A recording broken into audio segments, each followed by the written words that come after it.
কি ব্যাপার? সকাল সকালে এতগুলো শাক নিয়ে দুইজনে বসে পড়ছো, বুঝলাম আসসালামু না। আলাইকুম।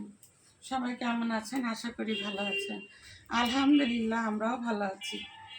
শাক কাটবো না, শাক খাবো না, খাবো কি বলেন? স্বামী দুনিয়ার টাকা ঋণ হয়ে আছে,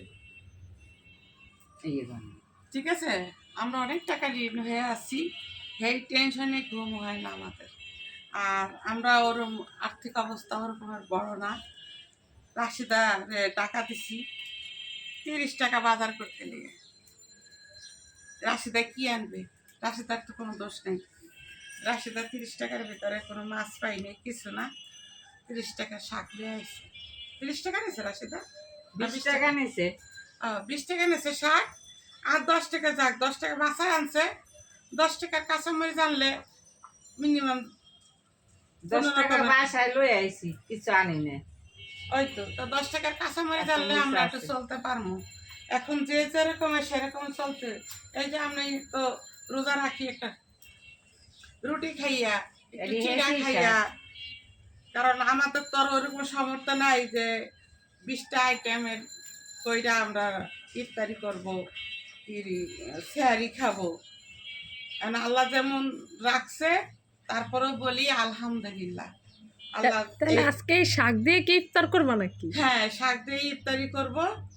হ্যাঁ, না ইফতারি শাক দিয়ে নাও করতে পারি। শোনো, ইফতারি শাক করবো দিয়ে চিড়ে কি দিয়া। করবো? পেঁয়াজি বানাবো, শাকটারে সেদ্ধ করে। না না না, আমি পেঁয়াজি বানাবো বানাবো না। করা। আর ভাবি খায় না, আমি খাবো।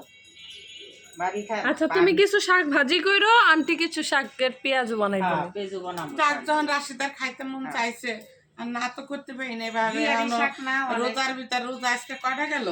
এখন 15টা রোজা। আজকের 15টা রোজা গেছে, এখনো একদিন ইফতারি বানাইতে পারিনি। কারণ ইফতারির আয়োজন করতে গেলে অনেক টাকার প্রয়োজন। এইটা কেন, বেসন কেন, বেগুনি কেন, ডাল কেন, ইত্যাদি। কিন্তু এত কেনা সম্ভব না। ফলের যে দাম, এত ফল কেনাও আমার পক্ষে সম্ভব না। টাকা পয়সার সমস্যা, আর্থিক অবস্থা। এখন যে অসুখ হয়েছে, যে ও মেডিকেলে টাকা দেব, ডাক্তারের কাছে গেলে ভিজিট তো দিই, আর টেস্ট দিয়ে দেয়, এক গাদা টেস্ট দিয়ে দেয়। টেস্টের জায়গা 20, 25, 30 হাজার টাকা। কোথায় আমার লাগেই তো খাইতে পারি না। আপনার মুরগি খাইলে চবরি লাগে, গরুর গোস্ত খাইতে পারবেন না, ইলিশ মাছ খাইতে পারবেন না, চিংড়ি মাছ খাইতে পারবেন না। আপনার লাগে মুখবান কষ্ট। মানে শাক খাওয়া লাগবে, হেঁচি শাক।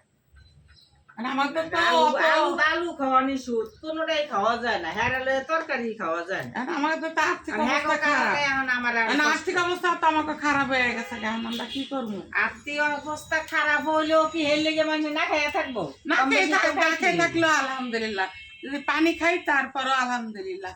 তো সবাই ভালো থাকেন, সুস্থ থাকেন। আমার জন্য শুধু দোয়া করবেন যেন আমি সুস্থ থাকি, আমি শাক খাই আর ডাল খাই, তাতে আমার কোনো দুঃখ নেই।